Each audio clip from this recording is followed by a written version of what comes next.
So, Fantastic Four came out, and it was fine, I guess. Definitely not fantastic.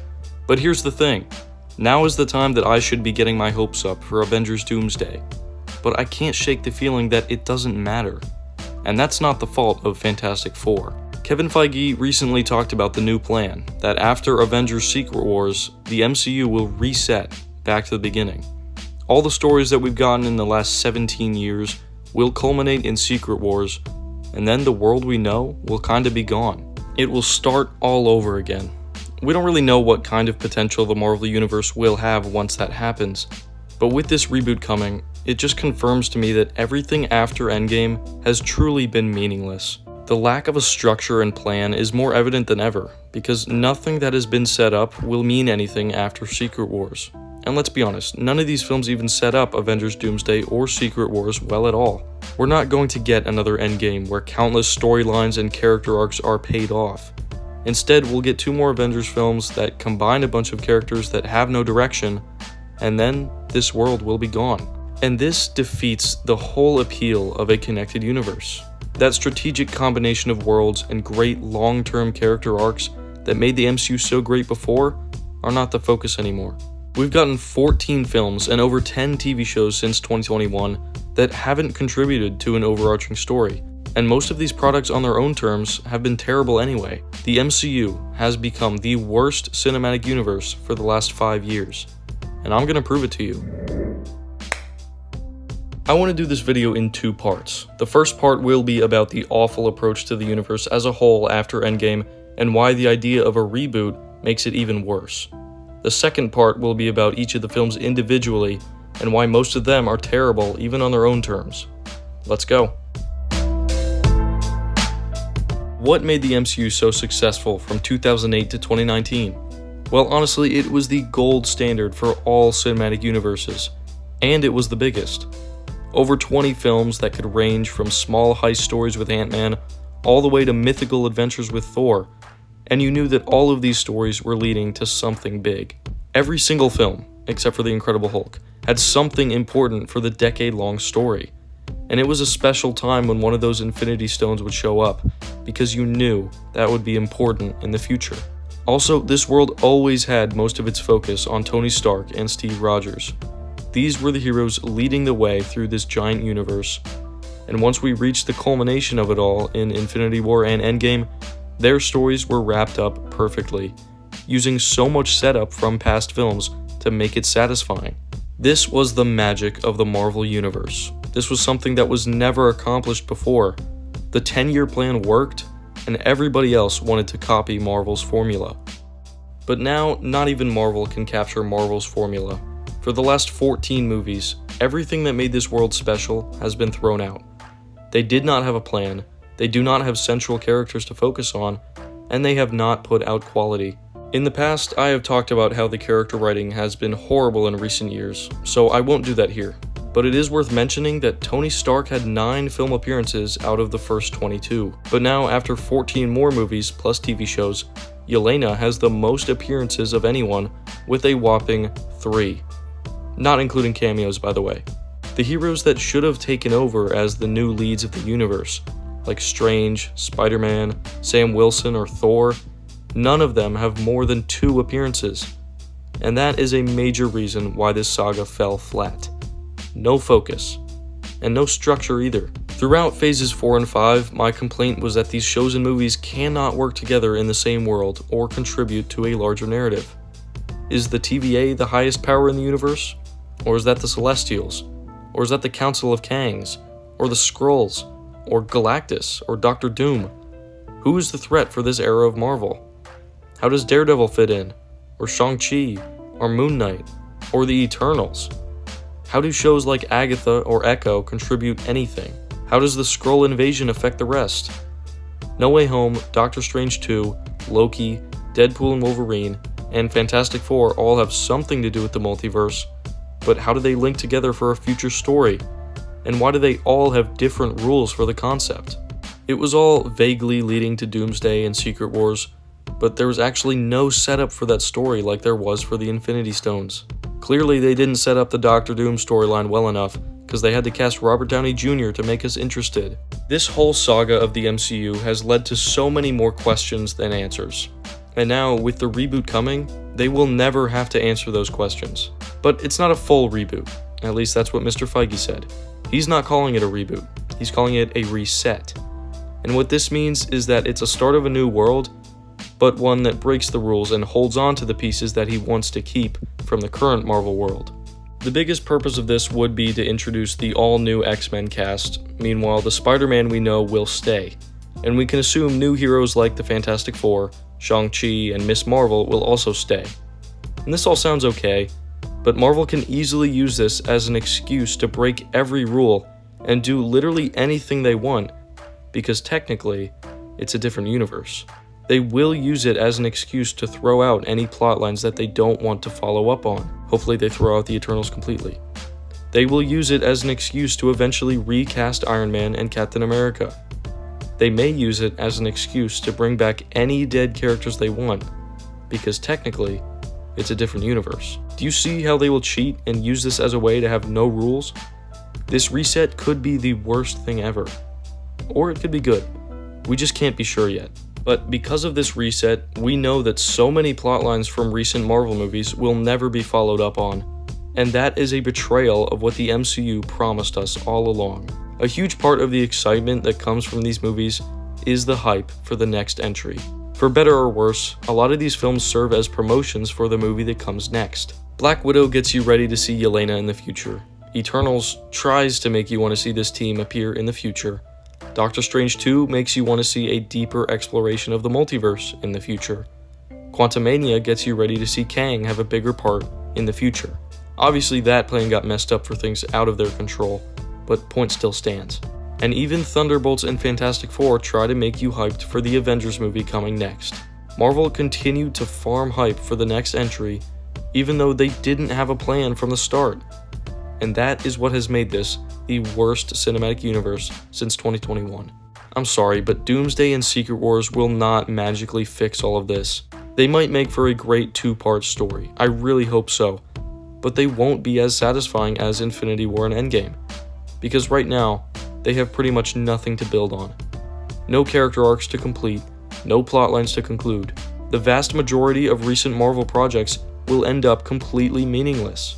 They all kept up the facade that they would lead to something in the future, but all of that is going to be thrown out after 3 more movies. Do I think that a reboot is a good thing? Yes, if it means they'll go back to planning out a meaningful saga. And no, if it means they'll continue to milk their past success by bringing back new versions of Iron Man and Captain America.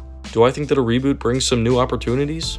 Yes, but it also reveals just how terribly executed the last saga has been. Everyone who quit watching after Endgame is winning now, because it looks like most of this has been a waste of time.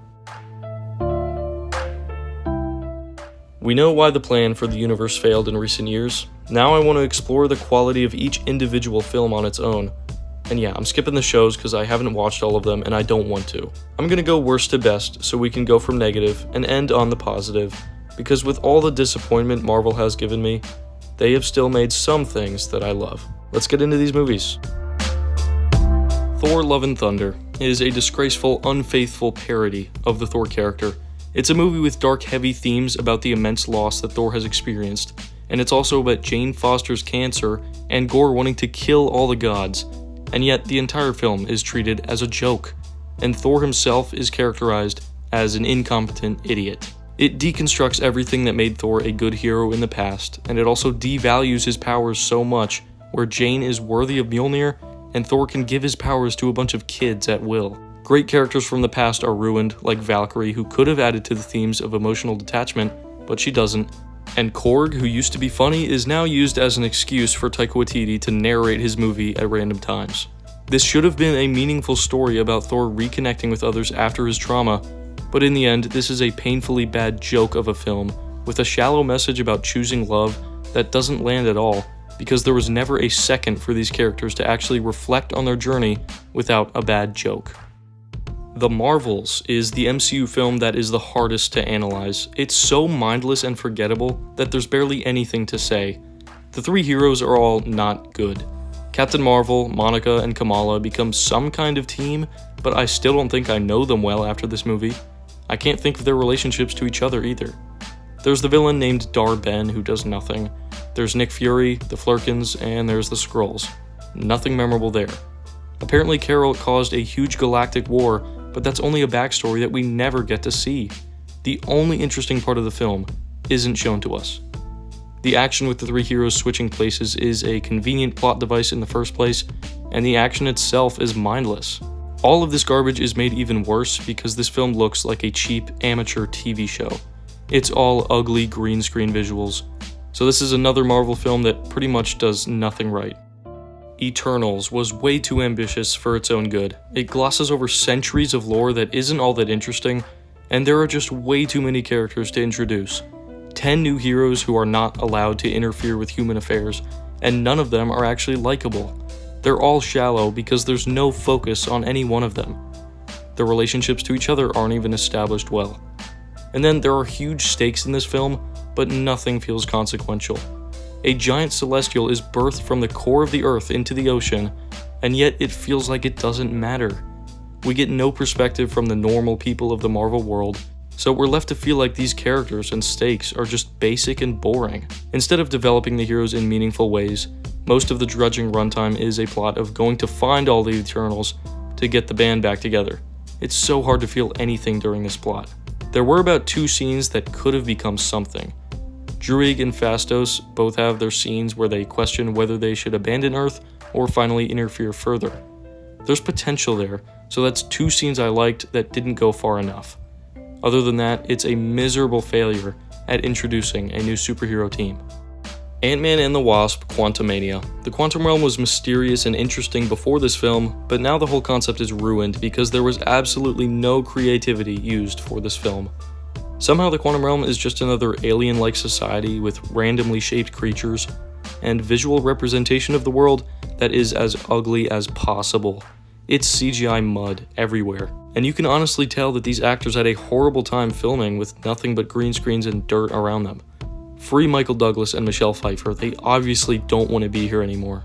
The character group is terrible anyway. Scott is just Scott, Cassie is terribly annoying, and Janet is gatekeeping information on her time in the quantum realm, which would have been helpful at the beginning. I don't like rooting for any of these people. MODOK has one of the worst scenes I've ever witnessed, but it seems like that was the goal, so I don't know what to think. In the end, the great scary villain Kang is defeated by Scott in a fist fight. Ant-Man's powers didn't even come into play. Kang is just that weak and pathetic. As I mentioned, the plans they had for Kang in the future never came through, so this film's story is made even worse.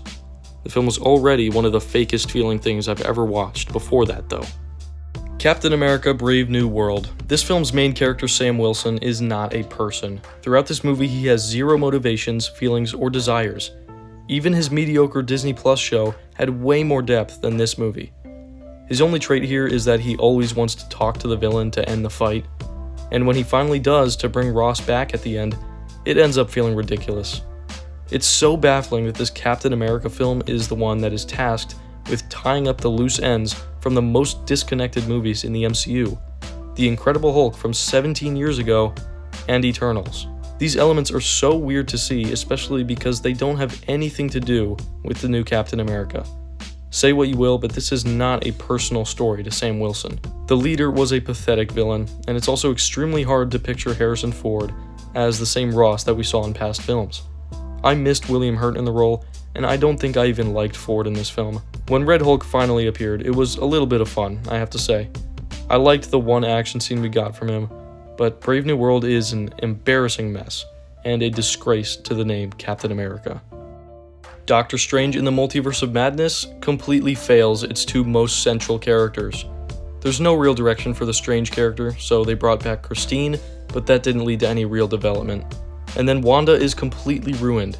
She wants to see her fake kids again, who are conveniently in every other universe, but she doesn't care about Vision anymore, and she's willing to kill anyone to get to another universe.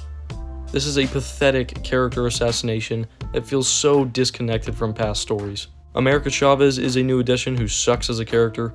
She's only really a plot device for multiverse travel. There's also no creativity in exploring the multiverse. It's only used for cameos to be killed by Wanda, and each world that they go to is so uninspiring. Also, this plot is complete nonsense, revolving around an evil book and a good book. Wanda is controlled by the Darkhold, so they have to find the Book of Vishanti to fight back against her. Looking back, I don't even know what there is to like about this movie. All it might offer is a little bit of mindless fun. Black Widow. I used to like this movie, but on rewatch I couldn't remember why. This plot is actual garbage. So many characters show up at random times with zero explanation because the plot requires them to meet. In the climax, we're expected to believe that the Red Room captured this team of 4, but didn't bother to search them for earpieces for communication or a whole knife in Yelena's pocket. And somehow this is meant to seem like a good plan by Natasha. Conveniently, all the widows are actually brainwashed and they can be freed from it by spraying this red gas in their faces. All this does is prevent any exploration of guilt from past decisions of being an agent of the Red Room, because they didn't make their own decisions. That is disappointing.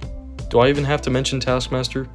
So we finally got a Black Widow movie which is set in between Civil War and Infinity War, but Natasha really has nothing interesting going on in her arc here. She's reconnecting with an old family that we haven't seen before, but this doesn't tie into anything else we've seen from her. The only thing this movie does really well is establish the relationship of Natasha and Yelena. They're very fun together, and it acts as a good passing of the mantle to Yelena. Her and Alexei are great characters, and this group is fun. That's what saves this film from being really bad. Deadpool and Wolverine. This is a big event film, but it's a celebration of a movie universe that I don't care about. I assume it would work better for me if I had any attachment to the Fox movies, but I don't. But even still, I don't see how this film does right by that X-Men universe. It's more of a mockery of the characters that some people loved, with a brain-dead, messy story about replacing the anchor being to save the timeline. But who am I kidding? Nobody cares about the plot. Something that bothered me a lot is just how uninspiring the settings of this film are. The brown TVA rooms and the desert of the void are such boring locations for a huge cinematic event. Now, I see how the opposites dynamic of Wade and Logan is the appeal of this film, but when it comes to this dynamic, I hate the Deadpool, and I love the Wolverine. They really tried to give this version of Wolverine his own emotional story arc about overcoming past failures, but it just comes off as hollow when it's surrounded by all the mockery from Deadpool. And no matter how self-aware the film is, if we're honest, we all still know it was wrong to bring Hugh Jackman back after his ending in Logan. With all these issues, Hugh Jackman still kills it in this role as always, and if you isolate his scenes separate from Deadpool, it seems like there's a good movie in here somewhere. But overall, this is a cynical, soulless product that is superficially a fun watch. The Fantastic Four: First Steps. The visual style of this new separate Marvel reality is the best part about this film. The retro future atmosphere is really cool, and the space travel scenes are really well done. But the biggest problem here is that I did not feel welcome to the family. I felt very disconnected from these heroes, just as they felt disconnected from their own planet Earth. I think the way they were introduced was terribly rushed, with a bunch of scenes that cut off moments in time that I would have liked to see. Too many scenes skip past so many valuable moments and reactions that would have helped me enjoy these characters more, but they were all uninspiring. The editing never left a moment to let us into the characters' feelings. We're always on the outside. And some of the performances didn't help either. Pedro Pascal never showed me that he had the presence to make Reed's dialogue interesting. Also, it's so frustrating when the stakes are clearly so high, but I can't feel them at all. Galactus comes to eat this whole planet, but that never feels like it has weight because we never get a proper scene of the heroes or regular people fearful of what's about to happen. The conflict felt empty, especially with the unanswered question about what's so special about the child. I did like Galactus and Silver Surfer a lot, but this ended up being a much more simple film than I expected. It's a short, predictable adventure with a group of very distant main characters. Black Panther: Wakanda Forever is a very conflicting film for me. Without Chadwick Boseman, there is genuinely a huge gap where a main character should be in this film. As much as they tried to put Shuri in that role, you truly feel an absence of our main hero. He is sorely missed. Though I did like what they tried to do with Shuri here. It's actually a mature, soulful, serious movie that tackles the grief of losing so many family members sincerely. That is so refreshing after Love and Thunder, that's for sure.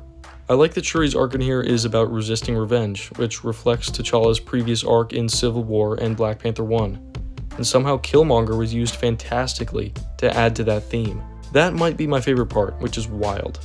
These themes are just as powerful as they were back in Black Panther 1, and there's even more emotion tied into it. My problem with this film comes with the plot and the antagonist. This story seems to drag on so long, especially when we're learning about the lore of Namor's water species. I can't make myself invested in those parts, and Namor is a huge part of the film that makes it less watchable. There's also the subplot introducing Riri as Ironheart, who is horribly written and unlikable. The movie is too long with uninteresting lore, but the themes and emotions are pretty strong. Shang-Chi and the Legend of the Ten Rings. Sean is a decent new character. He's kind of enjoyable as a guy trying to hide from his past, and his father Wenwu is an okay villain. I like Tony Lee Young's performance, and his past lore is pretty interesting. The martial arts action in this movie is great, especially on the bus early on, but in the end, the CGI dragon fight is just noise. I don't care what's happening in that final battle. As for the other characters, Katie is annoying, Trevor coming back was pointless, and Sean's sister is supposed to be important, but she's so forgettable. I also think the same old MCU jokes and the cameos from Wong and Trevor got in the way of this being its own thing. I just think this is a perfectly average movie. It doesn't do anything terribly wrong, but I felt almost no excitement for any of it on the latest rewatch. It was really okay. Guardians of the Galaxy Volume 3. I'm not a big fan of the main story here on that nasty organic planet, or the parts on Counter-Earth. Those settings don't make for great scenes in my opinion. And I don't like the High Evolutionary as a villain either. It doesn't make sense that he thinks he's perfecting creation by experimenting with animal humanoids and putting them on a replica of Earth. He kind of falls flat for me. But the cruelty he puts Rocket through is obviously incredible. All of Rocket's backstory that we get here is amazing and powerful. He is made to be a much more fascinating character because of this. I also think Quill and Gamora's new dynamic was handled really well.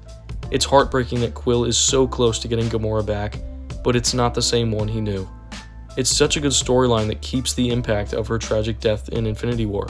The final conflict is really satisfying with the No Sleep Till Brooklyn flight and the rescuing of the animals, but after that the ending is a little mixed for me. I love Quill finally going back to Earth and Rocket becoming the captain, but Gamora going back to the Ravagers and Mantis going off alone did not feel like satisfying endings at all. Let's not pretend that they are. This is a good heartfelt conclusion that handles characters mostly very well, but when so much of the film relies on the high evolutionary story, I can't say it's amazing, but it is a huge leap above the rest of the film so far. Thunderbolts is a wonderful character-focused film that establishes Yelena and Alexei as the new heart and soul of the MCU. They have far more depth now than the new Captain America, or Thor, or Doctor Strange. The development here for Yelena is special, and her connection to Bob is so enjoyable. And this whole team is shockingly lovable for how flawed they are. Florence Pugh is fantastic, and I also want to highlight David Harbour. He provides the best comedy of the group, and he has that sincere emotion that works so well. He is exactly what Marvel needs right now, and he and Yelena have the best relationship in recent years. Also, I think Bucky is now an MVP of this universe. His entrance scene in this film was so exciting, and his arc continues on after all these years. I love the fact that Sentry was so powerful that our heroes couldn't even hurt him. That meant that the final conflict was about saving innocent people, which helped us actually feel the physical stakes, and also made sure that the real conflict was internal. The innovative final battle exploring traumatic memories made sure that the superhero action was directly connected to the themes of mental health. Bob's internal struggle was the real fight, and it turned out so powerful. This is a Marvel film that actually tried to do something unconventional, and it worked. Spider-Man: No Way Home. Alright, this movie isn't perfect. They kind of sacrificed Doctor Strange's character, making him stupid and reckless, just so that he can be the one to break the multiverse. It's not great setup, but the story we got from it is absolutely worth it. This is a Spider-Man fan event that uses the multiverse for a dream scenario of seeing the three Spider-Men interact, but this is also a film that treats these past characters respectfully. Maguire and Garfield's characters are treated to some fantastic closure that they didn't get in their own film series. The past villain Osborn is also brought back perfectly and improved from his original appearance in 2002. These past characters aren't just exciting fan service, they add to this emotional conflict for the MCU Peter Parker. The talks that the three Peters have live up to the hype and more, and the stakes are incredibly high. Aunt May dies, and Peter ends up completely alone in the world. He loses everything with his sacrifice, because he finally accepted the responsibility that comes with his power. To me, this is the pinnacle of all Spider-Man stories up to this point. It really shows what makes Spider-Man a hero in every universe, and that's why this movie is an unforgettable fan event and also an emotional, powerful Peter Parker story. In conclusion, this batch of films was pretty bad overall. Only 3 of them I can actually call good to great.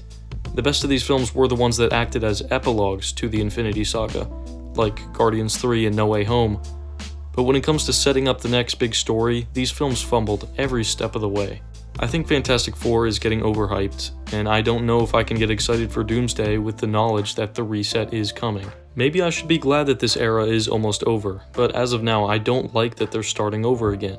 That will feel like a huge step backwards, and after that, I won't be invested in this world anymore.